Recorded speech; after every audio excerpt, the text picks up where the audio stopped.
Hello दोस्तों, स्वागत है आपका हमारे यूट्यूब चैनल में जीएसटी अपडेट क्लासेस के बारे में, जहां पे हम आपको जीएसटी से related basic to advance detail देने वाले हैं। तो आज हम बात करते हैं जीएसटी क्या होता है, जीएसटी कितने प्रकार के होते हैं, कुछ बेसिक डिटेल्स जो जीएसटी के बारे में जानना सबको ज़रूरी होता है। जीएसटी की जो फुल फॉर्म होती है गुड्स एंड सर्विस टैक्स होती है, जिसको हम वस्तु और सेवा कर के नाम से भी जानते हैं। तो चलिए बात करते हैं सबसे पहले कुछ जीएसटी की इंपॉर्टेंस, जो मोस्ट इंपॉर्टेंट बेसिक डिटेल्स हैं उसके बारे में। जीएसटी सबसे पहले आपको फ्रांस में 1954 में लागू किया गया था। ये एक कनाडा का मॉड्यूल है जिसको इंडिया में 1 जुलाई 2017 में लागू किया गया है। एंड बताना चाहूँगा, जो जीएसटी का जो लोकसभा में प्रस्ताव पास हुआ था वो आपका 8 अगस्त 2016 में हुआ था। जीएसटी लाने का जो मेन मोटिव था वो हमारे वित्त मंत्री अरुण जेटली जी का था, जिससे हमारी जो टैक्स व्यवस्था है वो सारी एक इक्वल हो जाएगी, जिसमें हमारे जो टैक्सेस होते थे, जो अप्रत्यक्ष कर होते थे जीएसटी आने से पहले, service tax, VAT tax, excise duty, custom duty, ये सारे टैक्सेस को हटा के इन सबको एक ही जगह मर्ज कर दिया गया है जीएसटी के अंदर। तो चलिए बात करते हैं जीएसटी के टैक्सेस के बारे में। जीएसटी में जो रेट्स होते हैं कुछ 5 प्रकार के इसके स्लैब रेट्स होते हैं: 0%, 5%, 12%, 18% एंड 28%। जीएसटी में कुछ जो बेसिक डिटेल्स होती हैं जो आपकी डेली यूजेस में की जाती हैं, जैसे दवाइयाँ हो गई, गेहूँ हो गए, इन सब में आपके कम परसेंटेज लगाए जाते हैं। और जो कुछ लग्जरी आइटम्स होते हैं, जैसे आप कोई कार खरीदते हैं, आप किसी विला में खरीदते हैं, कोई परचेज रियल इस्टेट खरीदते हैं, वहाँ पे जो जीएसटी है आपकी मैक्सिमम 28% जीएसटी लगाई जाती है। चलिए बात करते हैं कुछ आपकी जीएसटी रेट्स के बारे में। सबसे पहला रेट्स होता है 0%, जिसको आप एग्जाम सप्लाई के बारे में भी मानते हैं। तो जो एग्जाम सप्लाईज होती है इसके अंदर आपको गेहूँ, चावल, आटा, मक्का, ये आपके 0% रेटेड सप्लाईज होते हैं। इसके अंदर आपकी जो रेट्स होते हैं उसमें एग्जाम सप्लाई ये होती है, इसमें आपसे कोई जीएसटी चार्ज नहीं किया जाता है।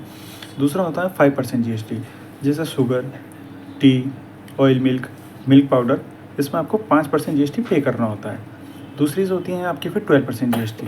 12% जीएसटी में जैसे आपकी दाल, चीनी, दही, इस तरीके की जो भी आइटम्स होती हैं आपकी डेली यूजेस के लिए, इंग्रेडिएंट्स जो होते हैं उसमें 12% जीएसटी लगाया जाता है।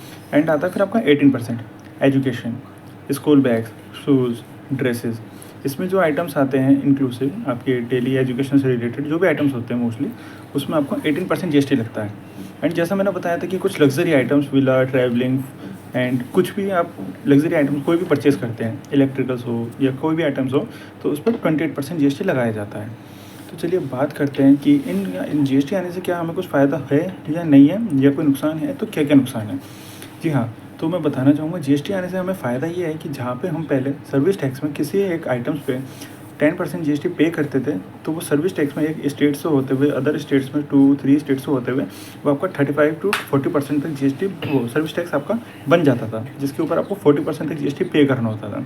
एंड जीएसटी आने के बाद अब ये सारे जो टैक्सेस हैं ये एक सिमिलर रेट हो चुके हैं, जहाँ पे अगर आपका किसी स्टेट में 10% जीएसटी है तो इन फ्यूचर आगे जाने के बाद भी वहाँ पे आपको 10% ही जीएसटी पे करना होता है।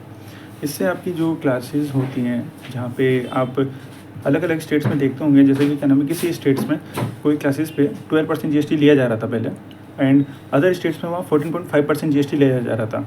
तो वहीं पे जीएसटी आने के बाद उस क्लासेस पे आपका जो जीएसटी है वो एक सिमिलर रेट हो चुका है। जैसे आप दिल्ली में अगर कहीं क्लासेस लेते हैं, अगर वहाँ पे जीएसटी पे 18% क्लासेस ली जा रही है टैक्स के साथ, तो वहीं पे अगर आप चंडीगढ़, गुजरात, मद्रास या आप कहीं की भी एजुकेशन लेते हैं तो वहाँ पे भी आपको 18% ही जीएसटी पे करना होगा। अब जीएसटी जो है सब में सिमिलर हो चुका है, वहाँ पे अलग स्टेट को कोई डिफरेंस जीएसटी नहीं पे करना होता, सब में सेम रेट्स होता है। अब जीएसटी के नुकसान के बारे में बात करते हैं। जीएसटी के जो नुकसान होते हैं वो ये हैं कि जैसे आपके इलेक्ट्रिकल्स आइटम्स है, जहाँ पे आपको पहले 14.5% जीएसटी पे करना होता था, वहीं पे अब आपको इलेक्ट्रिकल्स आइटम्स पे 18% जीएसटी पे करना होता है। रियल इस्टेट पे आपको कुछ जो जीएसटी पे करना होता था कुछ, उसमें अब 8% की बढ़ोतरी के साथ 28% आपको जीएसटी पे करना होता है। तो जीएसटी आने के बाद नुकसान भी काफ़ी हैं, एंड लेकिन उसमें मोस्टली ये फ़ायदा है कि जीएसटी की जो टैक्स हो रही है वो कम हो गई है। एंड जीएसटी मान लीजिए जैसे कि गुजरात में सर्विस टैक्स में पहले ये होता था कि आप जो एक फैक्ट्री वहाँ पे इंडस्ट्रियल कुछ मतलब एक बनाते थे, वहाँ पर रजिस्टर कराते थे, वहाँ पे वर्क फैक्ट्री एक मैनेज करते थे, तो वहाँ पे जो गुजरात का जो सर्विस टैक्स रेट था वो काफ़ी कम था।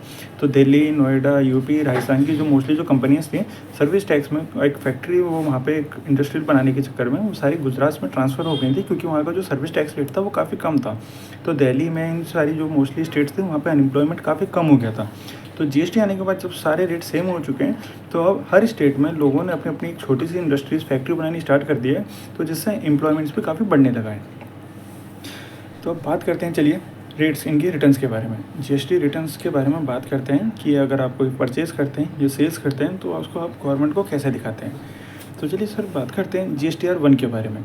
अगर आपने किसी पर्सन से कोई चीज़ माल बेचा है एंड आपने वहाँ पे अगर उससे कोई जीएसटी कलेक्ट किया है, तो वहाँ पे आपकी जो जीएसटीआर 1 होती है, उसमें आपको उनको सेल्स को दिखाना होता है कि आपने B2C इतनी सेल्स करी थी एक पर्टिकुलर मंथ में एंड B2B में इतनी सेल्स करी थी।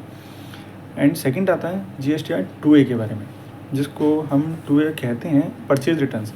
एक तरीके से भाई इसमें वो सप्लाईज होती हैं, अगर आपने किसी को माल बेचने से पहले आपने कहीं से तो माल खरीदा होगा, अगर आप वहाँ से माल परचेज़ करते हैं और आप उस सामने वाली पार्टी को आप अपना जीएसटी नंबर देते हैं और उस परचेजिंग पर आप जो जीएसटी पे करते हैं, तो सामने वाली जो पार्टी होती है वो अपनी जीएसटीआर 1 फाइल करती है B2B में। आपका जीएसटी नंबर डालने के बाद आपकी डिटेल्स डालने के बाद वो रिटर्न्स फाइल करते हैं।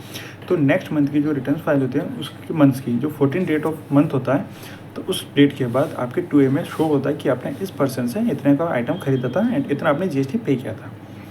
तो चलिए अब बात करते हैं जो टेबल्स होती है जीएसटीआर 3B के बारे में। जीएसटीआर 3B होती है जिसमें आप मान लीजिए आपने एज अ किसी पर्सन से 100 रुपीज़ का आइटम्स का माल खरीदा था और उस पर 10% आपने जीएसटी पे किया था 10 रुपीज़, तो टोटल आपने जो उस पर्सन को पे किया वो 110 रुपीज़ हुआ, ठीक है।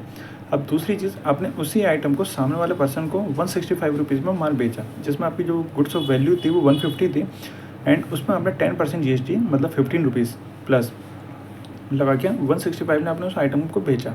तो आपने जब माल खरीदा था तब आपने कितना रुपये पे किया था टैक्स के रूप में, 10 रुपीज़। एंड आपने जब उस माल को बेचा तो आपने सामने वाली पार्टी से कितना रुपीज़ में टैक्स कलेक्ट किया, 15 रुपीज़। तो अगर आप 10 रुपीज़ जो आपने पे किया था और 15 रुपीज़ जो आपने कलेक्ट किया, तो 10 - 15 जब करेंगे तो आपके ऊपर जो टैक्स लायबिलिटी बनेगी वो इक्वल टू 5 रुपीज़ बनेगी। तो जो 5 रुपीज़ की लायबिलिटी होती है वो आपको जीएसटीआर 3B के रूप में आपको पे करनी होती है।